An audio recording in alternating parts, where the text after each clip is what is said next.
So, good evening, class.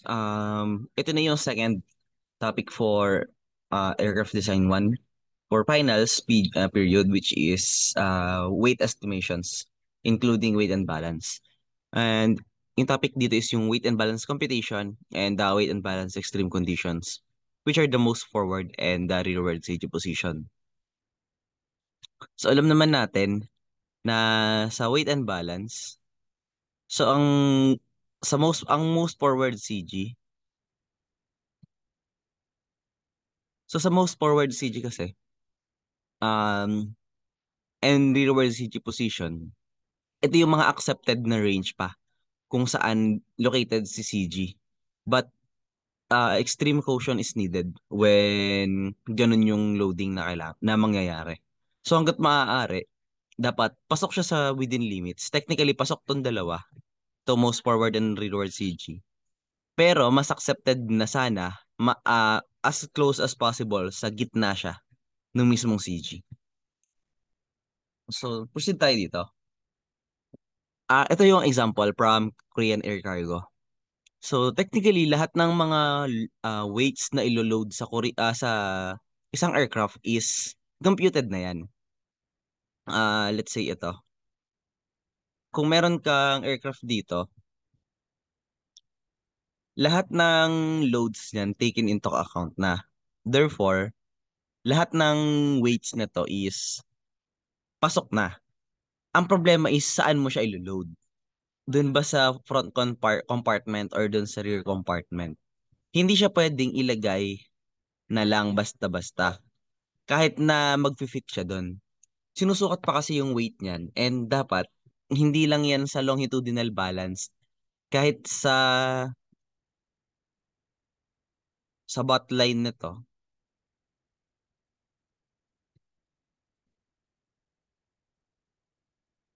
So dito sa gitna na to. Dapat balance din yung load between the two. So kung hindi man equal yung shape niya, at least magagawa niya ng paraan through calculations. Kung saan dapat located ang bawat paglo-load ng weights or yung payload. So, para maiwasan yan, purpose kasi ng weight and balance is, pangunahin is yung safety, tapos pangalawa na lang is yung efficiency. So, laging safety yung isinasaalang-alang when it comes to weight and balance. So, terminologies naman, ito is basic terminologies na lang.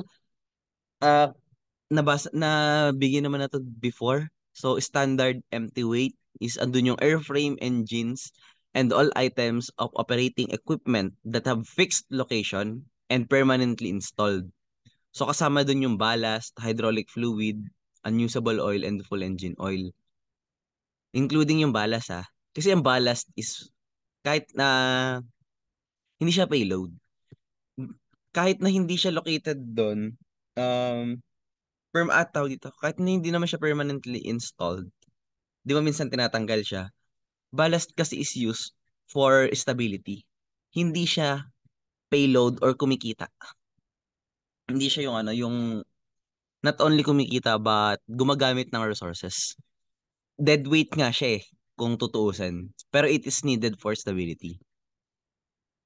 So, basic empty weight naman is the standard empty weight. Yung sabi, plus optional and special equipment that has been installed. So ano ba yung mga special equipment na magiging pasok si basic empty weight? So wala dito pero meron dito yan sa basic empty weight. Yung mga other non-structural, non-aerodynamic components tulad ng mga gali, magiging pasok pa dito yun sa basic empty weight. Ito, si licensed empty weight naman, similar siya sa basic empty weight. Except, wala siyang full engine oil. Bakit licensed empty weight to? Halos kaka-manufacture pa lang, wala pang tinetest na hydraulic fluids dito or kahit na anong oils. Next, na-mention na kanina, unusable fuel. Ang unusable fuel or residual fuel, ito yung hindi mo kayang i-drain sa pipes. Kasi kailangan mo i-vacuum yun. Kahit yung mga edges, yung mga gilid-gilid, yung mga pipelines na to, hindi mo to madidrain fully. So, nalilinis siya by pumping oils, ganyan. Pero kung i-drain mo siya fully, ang hirap niya without overhauling. Kasi meron talaga at meron na naiiwang residue yan. Next is usable fuel. Ito lang yung available for flight. Tapos, useful load group for GA to na term. So tulad nito, useful load. Andiyan na lahat. Andiyan na yung fuel, andiyan na yung weight ng mga airmen. Tapos, it is the basic empty weight subtracted from the maximum allowable gross weight. So, kung titignan natin, and empty weight subtracted from the allowable gross weight, si useful load. Kasi take off load eh. So, sinama na sa kanya sa lahat sa sa useful load group. And operating weight naman is weight of crew and their baggage ready for flight. Iba-iba yung mga terms na ginagamit ha. And nadiscuss naman natin yung iba sa sa prelim. Di ba andun din yung weight ng crew, kung saan ba siya, kung GA, syempre yung weight ng crew, kung GA yan, pasok na siya sa useful load group. And nasa TRD naman to. So next is yung ating payload, which weight of occupants, cargo and baggage. Ito is passenger revenue to. May revenue sa payload usually. Next is tier. Ang tier weight, ito yung mga ginagamit na pang-assist sa weight and balance. Pero sinusubtract siya. So tulad ng weights ng chocks, blocks, stand, kasama siyang tinitimbang. Kasi hindi tatayo yung aircraft or hindi magiging stable without it. Baka gumalaw yan habang tinitimbang. So kasama siya. Pero sinusubtract na lang siya later. So next is yung maximum ramp weight. Ito yung pinakamabigat sa kasi full pa yung fuel mo dito. Tapos babawasan mo ng onte, magiging take-off weight na yon, which is yun yung allowable for take-off. Nagsusunog ka kasi ng fuel habang nalipat ka sa take-off ramp. Landing, ito yung allowed na para before mag-land. Kung nasa ere ka tapos sobra-sobra pa yung fuel mo, you're either required to jettison or paikot-ikot ka lang muna habang nagbe-burn ng fuel. Hindi ka pwedeng mag-landing ng overweight. Majority nun is fuel kasi masisira yung mo landing gear. Tapos maximum weight is the maximum authorized weight of the aircraft and all of its equipment as specified in the TCDS.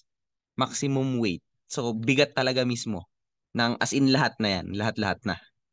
Tapos maximum zero fuel weight is tatanggalin mo lang yung fuel. Ito is standard weights lang for different types of fluids and yung persons involved. Ito lang yung mga usual na ginagamit na eh. Pero nagbigay naman ako doon ng ito is depende sa binigay na standard. Pero sa Reamer, alam naman ako ano yun. Nabigay ko na din nung prelim, yun yung susundin natin. Ito kasi is, sorry. And the usual is yung sa mail lang na ako consider. Tapos, proceed tayo dito. So, paano siya mabilis maalala? Usually, dito naman tayo magbe-base na lang eh. So, sa empty weight is, again, nandito lahat ng airframes, ganyan. Tapos, pagdadagdag mo si useful load, which is andito yung mga fuel, yung mga bigat ng crew and baggage nila, makukuha mo sa take-off weight. Tapos, pag tinanggal mo yung fuel burn en route, it will give you the landing weight. For transport aircraft naman, we have the empty weight. Tapos, pag dinagdag mo si operating weight, which is operating weight, inyong crew and baggage. So kapag may crew and baggage ka, magkakaroon ka ng basic operating weight. Kasi sa basic operating weight, pag binalikan mo yan, wala dito. So sa basic operating weight, ito lang yan. Empty weight plus operating. So basic operating. Tapos, kung dadagdagan mo siya ng payload, may payload ka na. Napakita ko na din yung formula nito, di ba? Nung prelim. So, kapag, ano ba yung sa weight fraction, yun yung formula dito kung maaalala nyo. Sa weight fraction, Pag idadagdag mo na si basic operating weight, which is empty weight, plus crew weight and baggage weight, plus payload weight, magkakaroon ka na ng zero fuel weight. Tapos, pag dinagdag mo na si load, magkakaroon ka na ng taxi weight. So, ito kasi yung basic na itong apat na addition na to, ito yung magko-consist ng ramp or taxi weight mo. Tapos, syempre, fuel burned during taxi, take off weight. Tapos, fuel burned en route, same lang din landing weight. Dito again, kaya ako na-mention to, bakit may ramp and taxi weight pa sa large aircraft? Kasi nagtotow pa tayo dito. Saglit. Tapos not papalakarin. Papaandarin mo yung aircraft habang ginaguide ng tow or pushback papunta sa ramp. So unlike dito sa GA aircraft na medyo magaan, kahit hindi gumagana yung engine, minsan nga may mga chance na kayang itulak to ng by hand eh. Syempre hindi lang yung isang tao.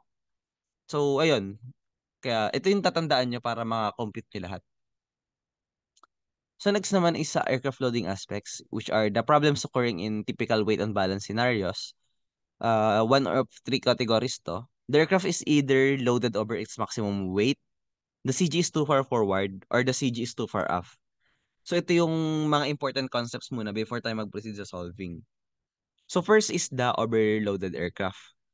So pag overloaded kasi yung aircraft, masyadong mabigat si weight. So kasi mabigat yung weight, directly equal siya sa lift. Kailangan mong tumakbo faster than normal to compensate for the lift. So, kung low speed flight ka, magla-landing ka, let's say, magla-landing or magta-take off, kakapusin ka. So, parang pa lang, 100, let's say, normally 60 meters per second ka nag-i-stall. Pero pag overloaded, 100 kilometers per hour, nag-i-stall na agad. 100 meters per second, nag-i-stall na agad. So, nakakatakot yun. Imagine, sobrang bilis mo, tas bigla kang mawawalan ng lift, bigla kang babagsak. So, wasak yung structures mo, lalo na yung landing gear. So, kapag ganun, pag overloaded, or kahit mas mabigat lang in general, it requires more runway takeoff. Ibig sabihin, limited ka sa number of runway. And may chance is mag-overshoot ka pa. O kaya, hindi ka makapag-take off at all. So, next is also reduces acceleration during takeoff roll. Another takeoff distance lang to. And a reduction in climb performance. Kasi nga, ang bigat ng aircraft. So, hindi ka makataas.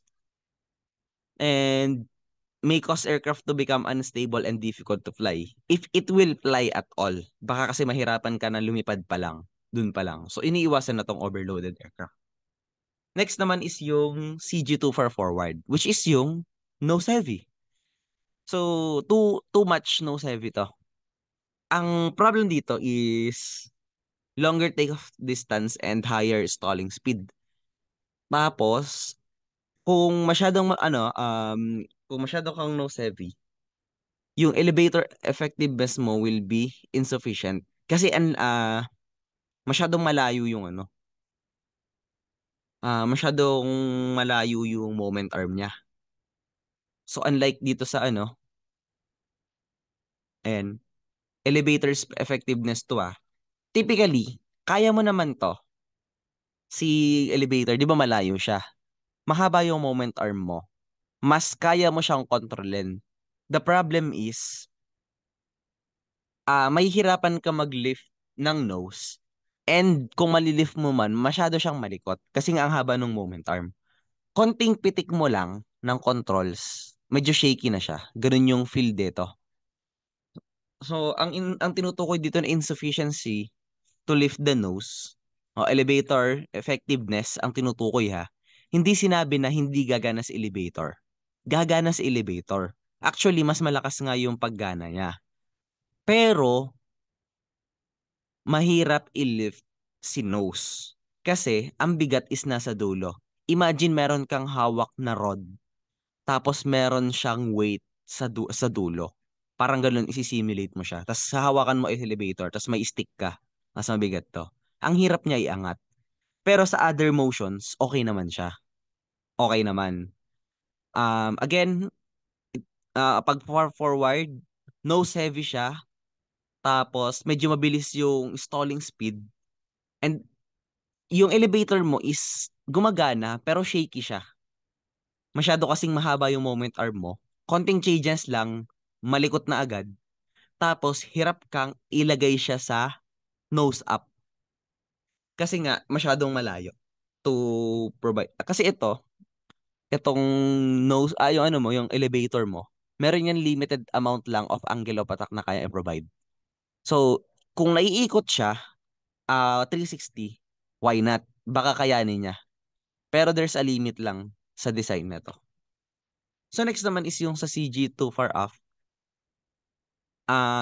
Kung dito is nahihirapan siya ng nose up, kapag too far off naman, nahihirapan siya mag nose down.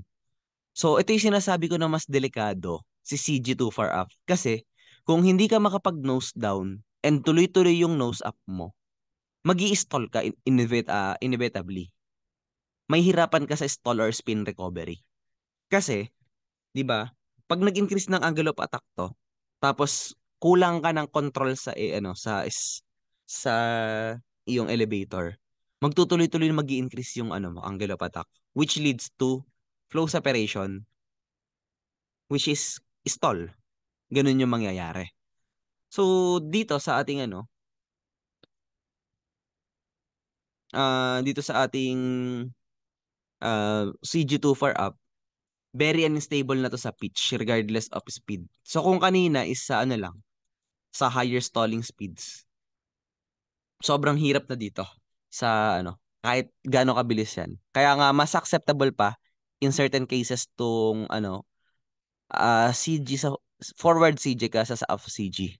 Kasi isa pa, masyado maiksi tong yung moment arm. So, compared dito, mas mabigat to para sa elevator. Kasi ang for it to achieve the same moment dito, since maiksi yung moment arm, kailangan niya ng mas malaking force. Eh again, may limited lang to na amount ng angle of attack. So ayan.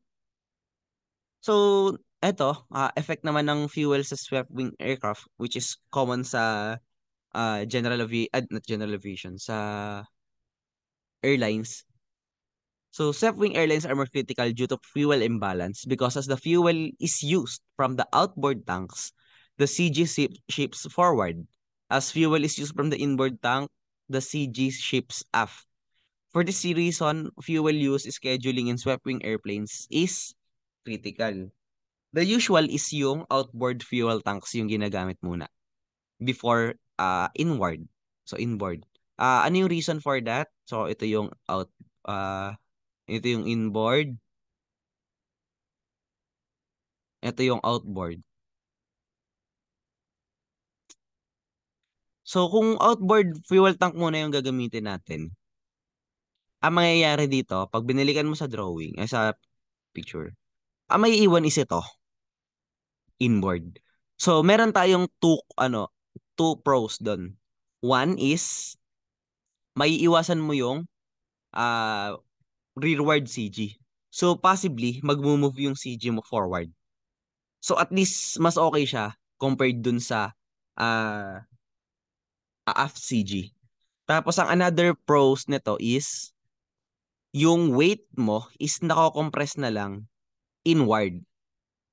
So napupunta na lang dito lahat ng weight, which is mas better sa roll. Hindi ka masyado mahihirapan sa roll na kapag andito kasi yung bigat mo, may mas mahaba yung moment arm niyan. Mas mabigat yan sa pakiramdam nung aileron. So at least kung forward ka, ay kung inward, mas malapit yung weight sa CG, mas stable. The problem is, andito na. Problema din yon. So, meron kasing CG shifting. Lumilipat. So, ibig sabihin, kailangan actively magiging iba yung controls mo pagdating sa aileron and sa tail mo.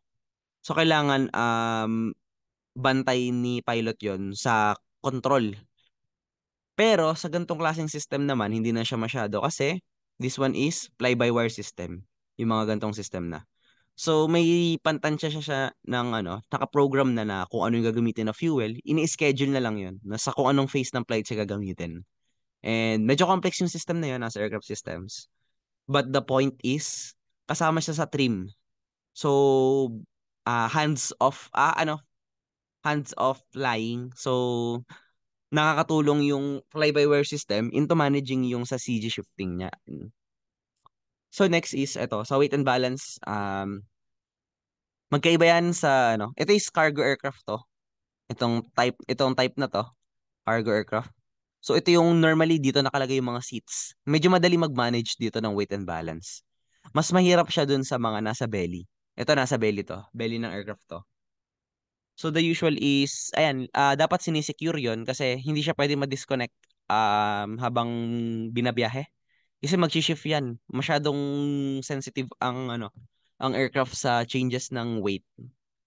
So next natin is yung isa pa is ito sa fuel. So balance din sa fuel. Hindi lang siya sa longitudinal. Pasok din siya sa lateral. Kasi kung isang fuel tank ka lang babawas, hindi mo babawasan yung kalahati, edi magiging mabigat yung isa compared dun sa kabila. And meron kang rolling tendency. So, the prime concern of airplane balancing is the fore and aft location of the CG along the longitudinal axis. The center of gravity is not necessarily a fixed point kasi nga nababawasan yung weight mo, which is mainly yung fuel. So, nag-shift talaga siya. So, the location depends on the distribution weight of the airplane. As variable loads items are shifted or expended, there is a resultant shift in CG location.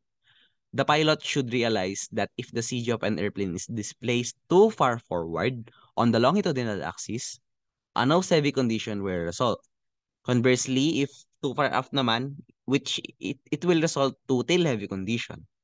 So, iniiwasan natin yan. And kaya magkakaroon tayo ng solving when it comes to gantong dito. Kaya nga, may nakaprepare naman na siya. Hindi mo na siya kailangang isipin kada aircraft. Meron na yung table of specifications kung saan pinapakita na ah yung limits nitong aircraft na to is gantong load para sa kanyang forward baggage, tas gantong klaseng load para sa aft baggage. So, madidiscuss natin yon dito sa kasunod. So, tandaan tong mga terms na to. Kaya nyo naman basahin. And na-discuss ko na rin naman to, paulit-ulit. And alam nyo na to, ako din nag-peer review sa inyo nito. So, ang center of gravity or CG is just a point. So, ito yan. Ay. Ang CG is a point dito. Yung gitna.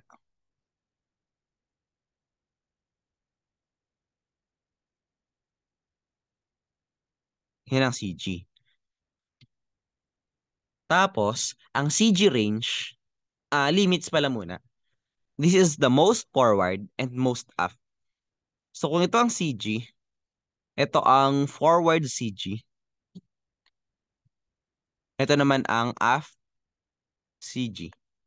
Tapos, itong isang buong length na to, ito yung tinatawag natin na CG range. So, sana nakukuha yan. Meron nga kasi tayong forward and aft limits. So, acceptable na at least andito. Pero kapag sinakto mo na kasi dyan, sa 2 points na yan, medyo nakakatakot na siya. Pasok pa rin siya pero danger zone na yan. As much as possible, ah ito kasi is yung representation nito is open, nga kaganyan. Equal or less than sana, man lang. And ang nga mas okay dyan is less than. Pasok lang siya dun sa sa range. So, kung check mo dito, dito na pala tayo. Another term is yung datum or reference datum. Usually, ang datum is sa tip ng airplane. Ito, yung tip nito. Or dito sa dalawang example, nasa firewall siya kasi yun yung first fuse bulkhead, yung firewall. Or meron kang station na malayo. Ano yung reason bakit ganito? Hindi ko na din alam. Hindi ko pa siya nababasa kung bakit yung station is nasa pinakang medyo malayo. Ang alam ko pa lang is, ang sinabi lang doon, o baka nga yun na yun lang mismo eh. Kaya meron siyang meron malayong point is para positive lahat and walang makancel na moment. Kasi kung dito ka magi-start, may possibility na baka may weight pa dito na i-consider. Magzi-zero kasi yun. So, yun lang yun yung reason pa lang na alam ko. Hindi ko alam kung bakit siya nagsimula na ganun. So, yung alam ko lang is for calculation. Mali mo, yun na lang siya mismo talaga. So, datum is yung imaginary vertical line lang. Yung arm is yung distance from datum to kung anong point man yan na tutukuyin mo. Tapos, station is yung ito station number. So, alam na yan kung ano yan, di ba? Paulit-ulit na tayo sa station number. So, moment naman is, alam na ang moment, statics pa lang to. Moment na yan. So, multiply mo lang yung arm saka yung yung weight. Moment index is term lang, term lang to na para simplify, pagsisimplify. Kasi di ba inches yung ginagamit natin? Masyado siyang malaki. So, ito is yung moment index is parang lang, parang kilogram, ganyan. Di ba yung kilogram, imbis na sulat mo 1,000 grams, 1 kilogram na lang. Same concept lang sa moment index. Next is reduction factor. Same lang din to sa sa index, pang simplify lang siya. And mean aerodynamic chord, alam na to, limak sa timak. Weight procedures, ito lang yung mga ginagawa. Pero this is more on ACRM thing, aircraft construction, repair and maintenance. Pero daanan din natin.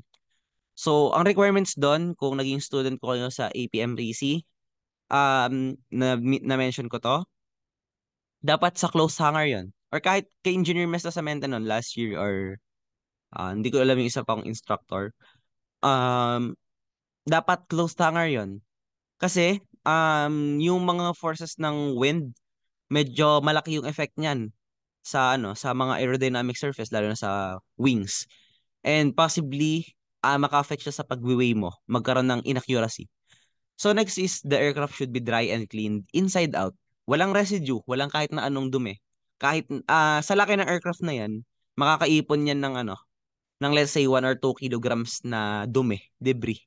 So kailangan linisin 'yan. Next, the aircraft equipment should be checked against the equipment list section of the weight and balance record. Ika-calibrate lang technically. Um, kung pasok ba siya. Fuel tank should be drained in accordance to the manufacturer's instructions. Siyempre, hindi na kino-consider dito yung yung hindi mo kayang tanggalin na weights ng fuel. So unless otherwise noted in aircraft specification, the oil system should be completely drained through the normal drain ports. Nakadepende sa instruction. Next, reservoir or tanks containing hydraulic fluids, anti-icing fluids, and other liquids are considered part of the empty weight and should be filled with capacity. Bakit yung oil kailangang i-drain pero tong mga hydraulics anti-icing hindi? Balikan lang natin dito. In basic empty weight includes the standard empty weight plus special. Pasok siya dito, hydraulic fluid, unusable fuel. Hindi sinabi tapos and full engine oil for standard and full engine oil. Kaya nga dito ang sabi, unless otherwise noted, dapat i-drain siya. So nakadepende sa instruction lang yung sa oil. Pero ang normal, kung wala mang instruction, edi kung ano yung pasok sa empty weight category, yun yung feel natin. And laging pasok doon ng hydraulic fluid. Tapos weigh aircraft in level position. Kung kung tail dragger yan, edi maglalagay ka ng doon, tripod, para lang pumantay siya. Ito is mga documents na lang to. For board exam na kasi itong review na to. Weighing equipment, electronic digital weighing, mga lang to. Mga parts, mga items na ginagamit for weighing. Tapos 3 hydraulic jack, dapat number 2 to. So hydraulic jack para saan? Pag jack lang yan para iangat. So kailangan mo ng inclinometer para makita kung pantay ba yung aircraft, spirit level yan, or plumb bob. Plumb bob. Ito yung inclinometer, ito yung load cell, ito yung plumb bob. Alam niyo yung sa ano, sa construction na kung nakakita na kayo. So may lumabas daw to sa board exam before pero sa amin hindi naman. So yung plumb bob, ito yan. Technically line lang, ano siya, may tali, tapos meron yung parang cone, ganyan. So pang ano lang siya, pang point kung pantay ba. So dapat kung may reference na guhit dito, dapat papantay siya. So ganun lang yun. Para malaman kung nakapantay ba yung ano mo, yung pakpak mo. So next is mga measurements na lang to. Weight and balance concept. Parang lever lang siya. The law states that the lever is balanced when the weight on one side of the fulcrum multiplied by its arm is equal to the weight of the opposite side multiplied by its arm. In other words, the lever is balanced when the algebraic sum of moments about the fulcrum is zero. Ano yung fulcrum?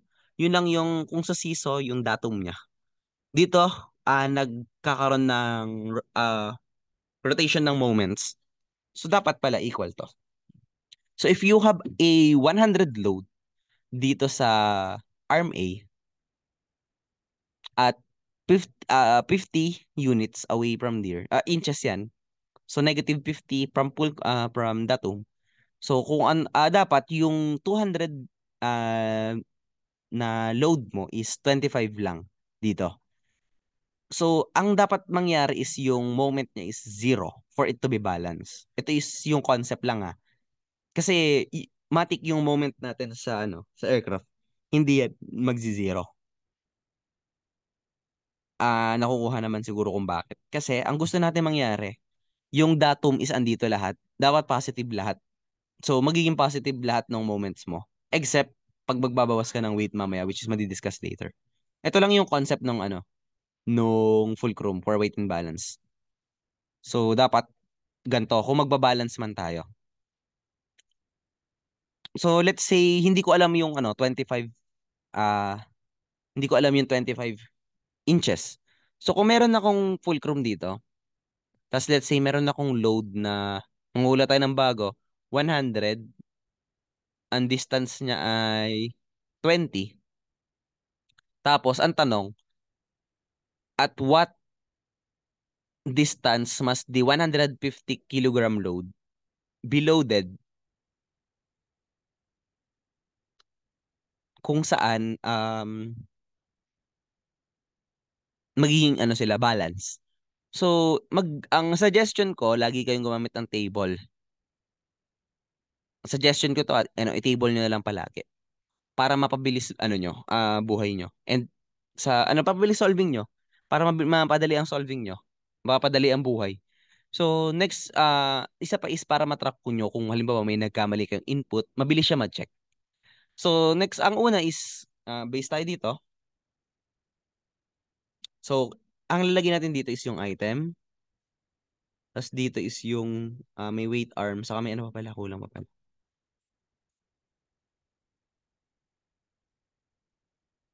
Dito na lang yung item.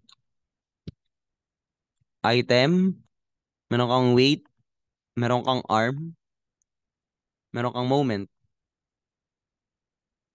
So yung item mo is itong 100 kilogram. Let's mark is as A and B. So A, ang weight ng A is 100 kilogram. Ang arm niya is, kung ito yung 0, so dito is negative 20. So ang moment nito is negative 2,000. For B, ang weight natin is what? 150. Unknown yung arm natin. This must be, ang moment is 150x. Dapat ito is 0.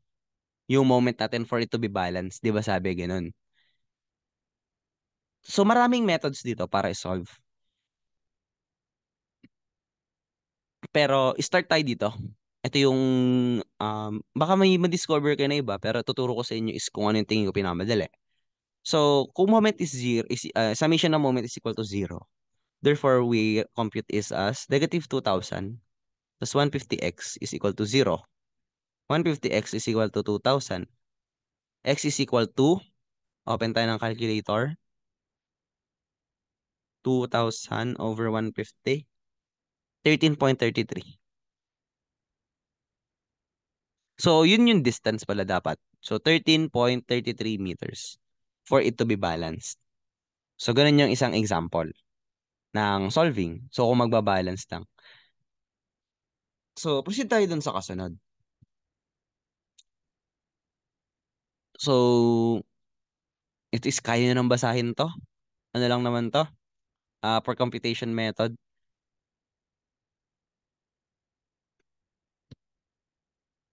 So, dito, ito muna, try natin itong i-solve.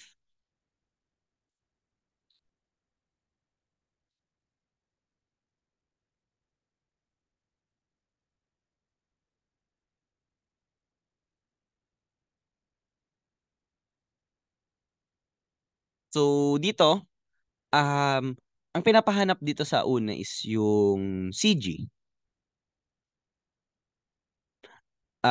Ang gagawin lang dito is ipoprove lang natin na dito naman sa kasunod is ito talaga yung CG niya.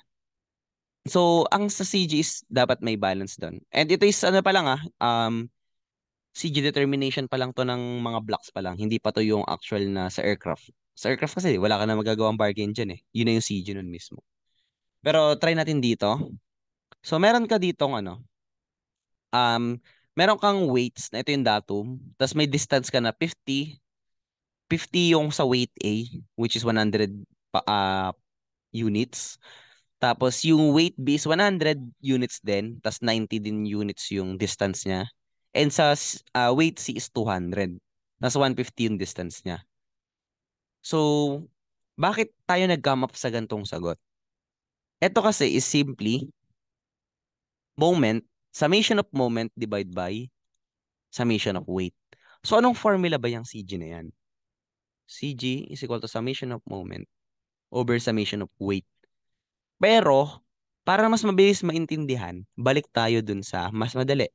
Centroid is equal to summation ng AX over summation ng A. Ito kasing summation ng moment na to, pwede natin tong ilagay as CG is equal to summation of weight times X bar over summation of weight. Di ba? Parehas lang naman sila.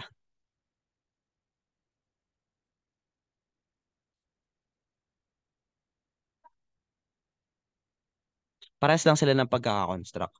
Kaya nga yung sa table nito, ang nilalagay na lang dito ay WX, WX. So, pwede din yun. So, na-identify dito na ang CG niya is 110. Hmm, nagka-problem lang sa ano.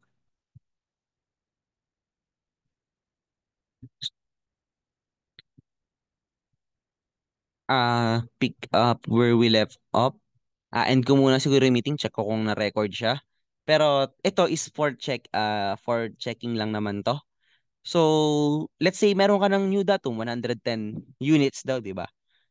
So, kung i-check natin siya, from dito, from CG, tapos babalik ka dito. So, kung 50 siya originally, and 110 to, edi 60 to, negative 60. Kung ito ay 90 tas 110, edi may distance ka dito na negative 20. Kasi kung ito ay 150, 110 ka nagsisimula, meron kang 40. So, nakalagay na lang dito kung negative or positive. Depende kung saan yung convention from the news datum.